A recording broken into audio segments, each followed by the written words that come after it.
bakat. Yakin nggak dulu saya ini orangnya penakut? Lalu kan lo seni sekarang udah termasuk profesional lah ya. Mungkin sampai saat ini lo masih ada rasa takut gak gitu? Waktu misalnya mau naik panggung gitu. Untuk rasa takut itu pasti ada. Nah, rasa takut itu pasti ada. Justru karena kita punya rasa takut itu, sehingga kita butuh persiapan. Takut mendadak disuruh naik karena dia nggak ada persiapan, blank. Nah, itu yang membuat kebanyakan orang takut untuk maju. Kalau ada kritikan, berarti di sanalah kelemahan kita. Nah, kalau kita udah tahu kelemahan kita, kita perbaiki, maka itu Jadi akan lebih menjadi baik. kekuatan kita. Nah, pada saat di satu acara, kita belum memulai acara ini, kita sudah memikirkan hal-hal yang terburuk yang akan terjadi di acara ini. Padahal itu belum terjadi. Nah, namun setelah kita berjalan, yang terjadi apa? Yang kita pikirkan itu tidak terjadi. Nah, jadi yang sebenarnya yang paling membahayakan itu adalah mindset kita. Oke guys, welcome to my channel. Jadi kali ini gue udah bersama dengan salah satu MC hits Pekanbaru, yaitu one and only Yesus Susantoli. Salam untuk semua. Jadi untuk kali ini gue sudah menyediakan beberapa pertanyaan untuk lo jawab, yang terutama di dunia entertainment di bidang MC. Oke. Jadi langsung saja ke pertanyaan pertama, ini dia. Oke, jadi lo pertama kali itu memang ada bakat dari dulu, atau memang ada kayak ada campuran public speaking, atau memang dari mana sebenarnya gitu? Nah, kalau soal bakat, yakin nggak dulu saya ini orangnya penakut? Penakut. Yes. Seusia seperti Wira, mau ke bank saja untuk nyetor uang saja, itu pun takutnya bukan main. Sampai gemetaran loh, pegang uang mau kasih ke kasir, itu takutnya sampai segitu. Untuk jumpa sama orang banyak. Nah, kalau yang sekarang ini kan public speaking itu kan berhubungan dengan orang banyak. Nah, jadi intinya dulu saya ini orangnya adalah penakut. Nah, namun apa yang membuat kok berubah ya, bisa menjadi seorang MC. Nah, satu hal dulu saya belajar dari kegiatan-kegiatan yang ada di wihara di kota. Nah, salah satu kegiatan yang paling saya rasakan waktu itu adalah kelas KDMI. Nah, kelas KDMI kan disuruh kita untuk belajar menyampaikan dharma. Nah, ibarat kalau di luar itu adalah belajar pidato. Nah, dari sanalah saya belajar untuk berdiri di depan orang banyak. Nah, walaupun yang di kelas itu waktu itu sekitar puluhan orang, tetapi itu juga sudah merupakan beban waktu itu. Nah, jadi memang awalnya belajar dulu dari wihara dari kecil ya. Nah, sesuai dengan waktu ya. Nah, terus belajar terus, dan akhirnya pelan-pelan rasa takut itu hilang karena apa? Sudah terbiasa. Yes. Lalu kan lo seni sekarang udah termasuk profesional lah ya. Mungkin sampai saat ini lo masih ada rasa takut gak gitu? Waktu misalnya mau naik panggung gitu. Oke, untuk rasa takut itu pasti ada. Nah, rasa takut itu pasti ada. Justru karena kita punya rasa takut itu, sehingga kita butuh persiapan. Nah, jadi persiapan ini kita butuhkan untuk apa? Supaya kita lebih pede. Nah, pede, kekuatan dari percaya diri ini yang menghilangkan rasa takut itu sendiri. Jadi memang setiap event itu begitu event mau mulai, saya akan menyediakan waktu lebih. Jadi ibaratnya kita prepare dulu waktu. Nah, prepare waktu untuk melihat ini tentang apa, bicara tentang apa, audiennya siapa, apa saja sih materi yang akan disampaikan di dalamnya. Nah, jadi semua kita harus ketahui, kita butuh persiapan. Itu yang menghilangkan rasa takut dalam diri kita. Lalu kan kadang mindset orang ini kan seperti mindset kita dulu, kalau misalnya waktu kita kecil nih, kita udah terbilang failure atau gagal. Ya. Seperti misalnya kita dapat nilai jelek, misalnya kalau dulu kan sebagai seorang penakut. Misalnya kayak gua sekarang kan dulu tuh seperti memang tidak ada ini, semua nilai jelek semuanya. Oke. Habis itu kan kata misalnya orang dulu kan kamu gagal sekarang pasti masa depanmu gagal. Dia bagaimana menurut segitu? Oke. Percaya nggak? SMP saya ranking 5. Ranking 5 itu bukan dari atas, tapi dari bawah. Nah, jadi kalau soal nilai-nilai merah, nah itu paling minimal ada 3 yang merah. Kalau dulu kan masih ada nilai merah ya. Nah, di masa-masa saya. Nah, pernah merah sampai 4, 5. Waduh, itu memang sudah calonnya tinggal kelas. Nah, namun karena memang kita punya perilaku yang baik, nah guru-guru pun masih memberikan kita kesempatan. Nah, whatever. Nah, setelah sekian lama, sebenarnya saya itu bisa. Karena dulu memang tidak fokus di sana. Ya, kita tidak belajar dengan sungguh-sungguh. Kalau kita belajar dengan sungguh-sungguh, kita pasti bisa. Karena setiap orang punya potensi. Sama halnya dengan menjadi MC. Ada orang yang tidak pernah naik ke atas pentas, dia merasa takut, itu wajar. Sama halnya dengan pertama kali, saya sendiri awal kali naik ke atas pentas, gemetarannya serasa dunia mau kiamat seperti itu. Nah, namun karena sekali naik, 2 kali naik, 3 kali naik, 4 kali naik, jadi ketagihan. yes, benar sekali. Akhirnya ketagihan karena sudah terbiasa. Nah, jadi seperti itu sih. Kita sebenarnya bisa, setiap orang bisa, asalkan kita mau. Nah. Lalu kan MC itu apa yang paling memuaskan gitu dari menjadi MC? Misalnya kayak lihat penonton teriak histeris atau kayak lihat penonton tersenyum itu senang. Pasti ketika kita bisa melihat semua audiens itu mereka tertawa, mereka suka dengan apa yang kita sampaikan, candaan yang kita lontarkan mereka juga terima, itu adalah paling happy. Dan paling happy lagi apalagi kalau untuk MC wedding. Nah, itu orang tua dari kedua mempelai, dan kedua mempelai beserta teman-temannya bilang, aduh enak sekali ya, acaranya bisa berjalan dengan lancar dan baik. Itu adalah hal yang paling mengembirakan. Di luar dari materi yang kita terima, fee yang kita terima, nah yang paling happy adalah kita bisa membahagiakan orang melalui bakat di public speaking kita ini. Oke. Nah, ini termasuk MC wedding, event atau lebih fokus kemana gitu? Di awalnya saya adalah MC event, karena kebanyakan event itu bukan event yang di luar. Saya mulai dulu MC dari wihara. Nah, seperti ulang tahun wihara. Nah, nanti ada acara Waisak, ada hari ibu. Dan itu awal mulanya saya dipaksa untuk jadi MC. Karena dipaksa jadi terpaksa. Betul.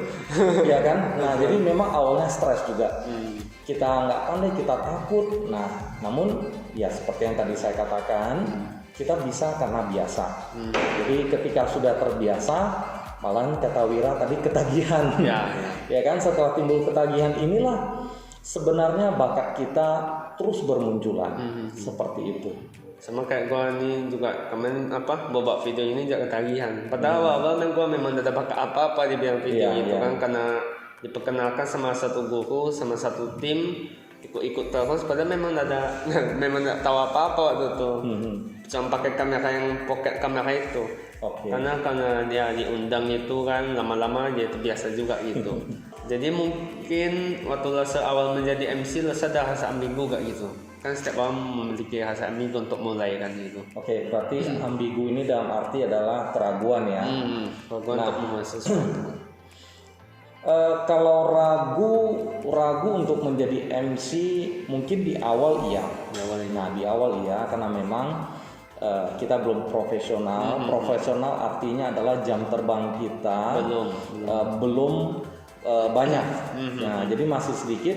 Yes, kita ada ambigu, kita ada keraguan. Karena apa? Memang kemampuan kita masih terbatas, dibatasi oleh waktu jam terbang kita. Nah, namun seiringnya waktu terus berjalan, kita sering terus MC di event ya. Dan kemudian di tahun 2012 itu baru fokus di MC wedding. Nah, jadi seperti yang pertanyaan tadi, sebenarnya MC wedding itu dimulai di tahun 2012. Ya, nah jadi kalau ditanya ambigu pasti ada. Nah, karena apa? Memang jam terbang. Dan tentu satu hal lagi adalah persiapan. Karena persiapan itu sangat penting. Persiapan itu yang membuat kita lebih pede, membuat kita lebih siap, dan kesiapan itu yang membuat kita lebih fokus percaya diri. Seperti itu. Terus pernah takut gak itu kan misalnya ini wedding lah ya, seperti momen orang gitu kan, setiap orang kan ya ini 1 tahun sekali. Nah, pernah gak rasa takut gitu? Takut seperti takut mengecewakan gitu waktu jadi MC wedding gitu? Oh ya, tentu kalau takut pasti ada. Nah, namun ya kembali lagi saya sampaikan, yang tadi persiapan itu dia. Persiapan. Nah, persiapan itu selain untuk menghilangkan keraguan juga menghilangkan ketakutan. Nah, orang takut mendadak disuruh naik karena dia nggak ada persiapan, blank. Nah, itu yang membuat banyakkan orang takut untuk maju. Nah, tapi kalau dia punya persiapan yang jauh lebih baik, nah kayak Wira sendiri kalau ini sudah dipersiapkan ini, nah tentu kita jauh lebih pede daripada mendadak disuruh naik. Ya. Nah, jadi seperti itu, Jadi kembali lagi kepada persiapan diri kita. Nah, persiapan diri yang baik, nah itu akan menambah percaya diri dan tentunya juga menghilangkan kekhawatiran dan ketakutan. Oke. Lanjut pertanyaan kedua. Jadi kan sekarang ini udah banyak lah ya MC lo kan. Jadi lo pernah gak merasakan putus asa gitu karena banyak saingan atau gimana gitu? Oke, kalau putus asa tidak. Rasa senang ada. Makin banyak gitu ya. Yes, jadi satu hal, saya tidak putus asa dan saya tidak takut dengan persaingan. Nah, sebenarnya itu bukan persaingan bagi saya.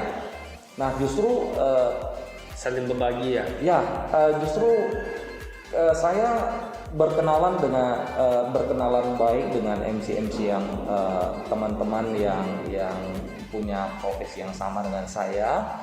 Nah, malahan kami berbagi job. Bro, saya udah dapat job kebetulan yang tanggal ini saya sudah dapat. Nah, ini bro masih kosong nggak? Nah, kalau kosong, oke silakan kasih bro. Nah, jadi sama halnya sih dengan bisnis, kita nggak usah takut dengan persaingan. Justru dengan ada persaingan itu semakin memacu diri kita untuk lebih maju, untuk meningkatkan skill kemampuan kita. Nah, kalau takut, mari kita tambah skill kita perkuat ya, perbanyak skill dan kemampuan diri kita. Nah, supaya mampu bersaing dengan yang lain, seperti itu. Kalau misalnya nih MC yang lain tuh seperti tidak mau ajak lo untuk kolaborasi itu gimana? Mereka takut, contohnya misalnya mereka takut untuk bersaing gitu. Kolaborasi ya? Ya, takut untuk kolaborasi. Selama ini ya tidak pernah sih. Kalau diajak kolaborasi, ayo, monggo. Jadi karena memang saya sendiri juga selalu menjaga hubungan yang baik. Nah, dengan teman-teman seprofesi juga seperti itu. Nah, saya juga menghargai mereka dan mereka juga menghargai kita, seperti itu. Oke, lanjut pertanyaan ketiga. Jadi apa motivasi lo untuk menjadi MC tersebut? Oke, nah ini kalau bicara soal MC, lebih spesifiknya adalah MC wedding ya. Nah, motivasi saya adalah karena saya sendiri. Kenapa saya bilang karena saya sendiri? Nah, waktu itu di saat saya mau wedding, waktu itu di tempat saya nggak ada yang jadi MC. Jadi MC itu betul-betul langka sekali. Dan akhirnya di saat di pesta wedding saya, yang menjadi MC itu adalah teman baik saya. Nah, itu namanya Ferdinand Slamet. Nah, dia yang bantu saya nyetirin mobil pengantin dari pagi sampai malam. Malamnya saya suruh dia, bro, lu bantu saya jadi MC. Nah, jadi itu motivasi saya. Kenapa?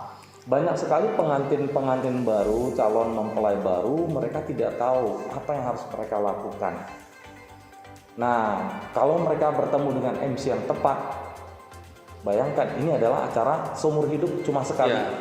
Nah, jika bertemu dengan MC yang tepat, maka seluruh rangkaian acara itu akan mempunyai kesan yang baik di dalam kehidupan mereka, bahkan sampai anak cucu mereka. Nah, itu pengaruhnya ya. Nah, jadi kalau mendapatkan MC yang tidak tepat, nah itu kita bisa bayangkan efeknya akan seperti apa. Nah, seperti saya bayangkan seandainya teman saya itu dia tidak mau jadi MC, berarti acara saya tanpa MC, berjalan tanpa MC. Lu bisa bayangkan akhirnya yang memanggil potong kue siapa? Gak mungkin saya sendiri kan. Nah, jadi memang butuh pembawa acara. MC itu kan adalah pembawa acara. Bagaimana memandu acara itu supaya bisa berjalan dengan sukses dan lancar seperti itu. Ya, nah jadi motivasinya adalah saya sendiri, karena saya juga mengalami dan juga memang beberapa teman ketika saya mau bantu, saya belum punya skill untuk itu. Makanya saya pun juga belajar. Ya, dan belajar. Oke. Dulunya tuh setiap ada WO nggak Mas? Setiap wedding organizer atau kandang kawan-kawan gitu ada? Nah, kalau WO itu baru dalam 3 tahun ini untuk wilayah Pekanbaru itu baru mulai orang bisa menerima keberadaan WO. Kalau dulu keberadaan WO itu orang menganggap itu wah nggak perlu. Nah, jadi karena orang pengennya simple saja, jadi menganggap WO ini nggak perlu. Nah, jadi sebenarnya kepada teman-teman ya, ini mungkin sambilan kepada teman-teman yang sudah punya planning seperti itu. Nah, kita sebenarnya butuh yang namanya wedding organize. Nah, kenapa? Banyak sekali orang yang tidak pakai WO di hari H kedua mempelai itu kalang kabut. Dan ketika mereka menerima tamu, mereka menerima tamu dengan wajah yang penuh kekhawatiran. Karena di sana sini ada yang belum beres, ada yang ketinggalan barangnya. Nah, itu saya ada ketemu beberapa klien ya yang tidak mau menggunakan WO. Nah, itu bisa terjadi. Lalu rasa kau udah jumpa beberapa klien itu pernah enggak dapat momen seperti dicaci maki istilahnya kan, seperti MC ini gimana bla gitu. Pokoknya dapat kritik negatif lah gitu dari klien-klien. Kalau yang namanya manusia tidak ada yang sempurna. Nah, jadi kalaupun saya akan menerima kritikan, itu saya akan terima dengan lapang dada. Karena apa? Kalau ada kritikan, berarti di sanalah kelemahan kita. Nah, kalau kita udah tahu kelemahan kita, kita perbaiki, maka itu jadi akan menjadi baik. kekuatan kita. Nah, jadi kita akan jauh lebih baik dari sebelumnya. Oke. Ya, seperti itu. Kita ngopi dulu. Yes, ngopi dulu. Jadi kali ini kita ngopi di Fotonet Cafe. Fotonet Cafe. Ya, betul. Fotonet Cafe. Wira udah pernah minum nggak kopinya ini? Sudah Ya. Gimana rasanya? Pahit. Pahit ya. Nah, tapi di sini pahitnya tidak seperti pahit di kopi yang ada di luar. Dan uniknya kopi yang dibuat di sini dibuat sambil menyanyi. Nah, sambil menyanyi. Tahu nggak? Lagunya adalah lagu yang ada bahasa dari jam tersebut. Ya, dari jam kebahagiaan ini. Ini namanya jam kebahagiaan.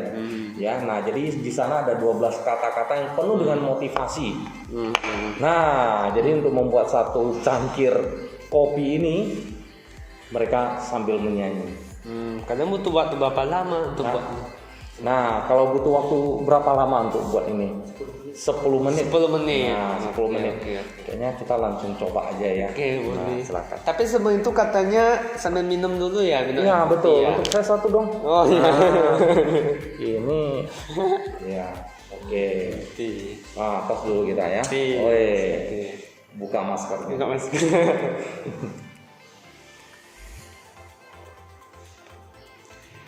Minum sampai habis ya. Iya dong.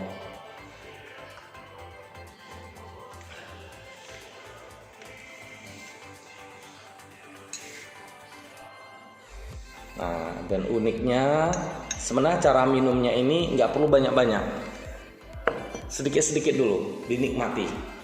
Nah,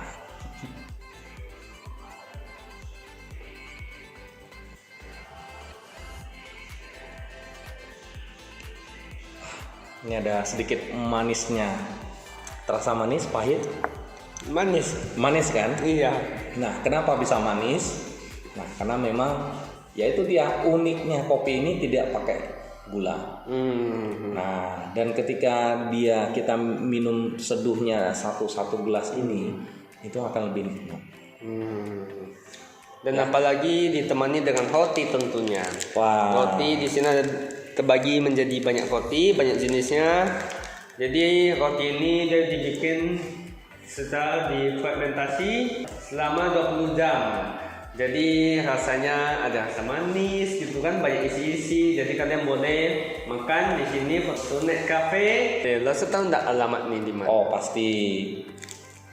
Ini alamatnya ada di Jalan Bukit Barisan 3 Riau Ujung.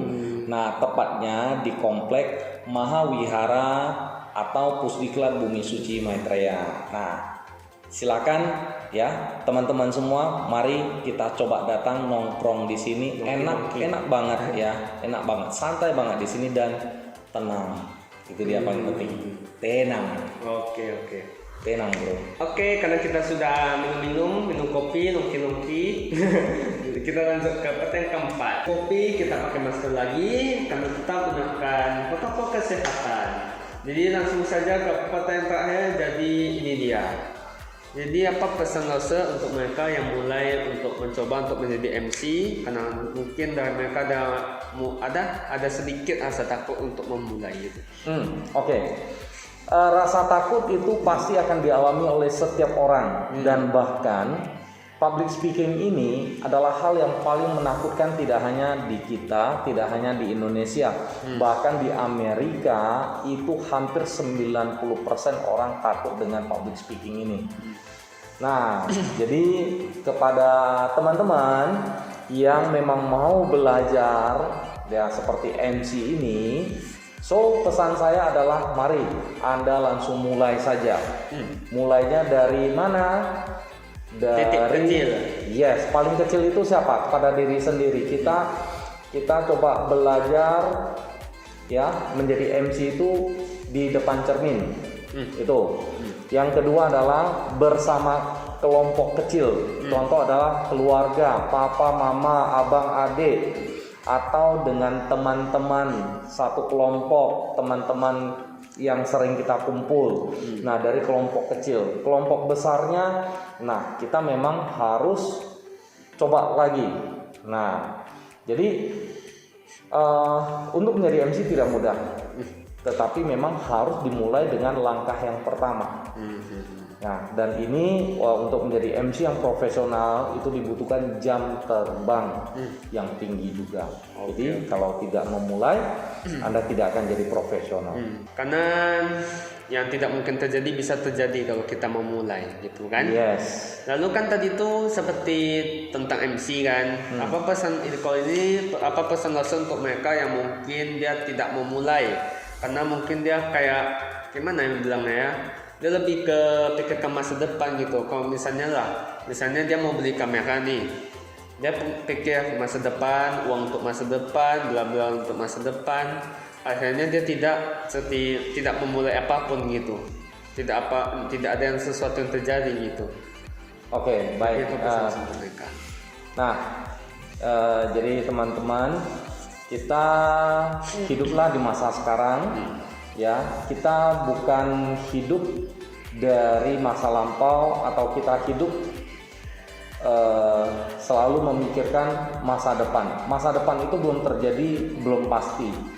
Nah, terkadang, pada saat di satu acara kita belum memulai acara ini, kita sudah memikirkan hal-hal yang terburuk yang akan terjadi di acara ini.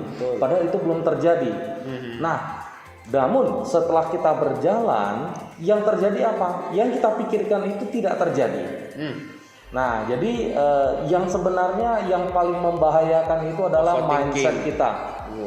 Nah, jadi pola pikir kita itu yang harus kita jaga selalu. Bagaimana kita selalu punya pola pikir atau mindset yang positif.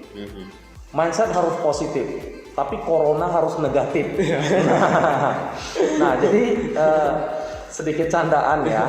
Nah, memang mindset kita butuh positif. Bagaimana cara membangun mindset yang positif adalah dimulai dari hari-hari, harian kita.